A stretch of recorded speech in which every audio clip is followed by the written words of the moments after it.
எவ்வளோதான் நீட்டாக வச்சுருந்தாலும் என் பையன் வந்து அதை எப்படியோ தலைகீழாக ஆக்கிடுவான். இப்போ பாருங்கள், இன்றைக்கி அவன் இப்போ டிவி பார்த்துட்ருக்கான். அவனை சுற்றி என்னதெல்லாம் கிடக்குன்னு பாருங்கள். சாப்பிட்டுட்டு ஸ்பூனை எங்கே தூக்கி போட்டிருக்கான் பாருங்க. அப்புறம் இந்த ஸ்டீல் ஸ்கேலை வச்சு சோத்தில் குத்தி விளாண்டுருக்கான். இந்த பாருங்கள், ஸ்நாக்ஸ் எடுத்து சாப்பிட்டு எப்படி போட்டிருக்கான் பாருங்கள். இப்போ அவன் முன்னாடின்னு பார்க்கல. அப்புறம் சோஃபா கவர் தூக்கி கீழே எடுத்து போட்டிருக்கான். அவன் கால் எங்கே இருக்குங்கிறது இன்னொரு சோஃபா மேலே பாருங்கால. ஒரு கப்பில் தண்ணி.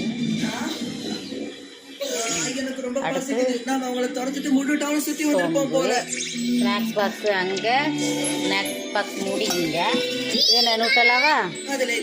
இது நிறைய நூட்டெல்லாம் இருந்தது. மூணே நாளில் காலி பண்ணியாச்சு.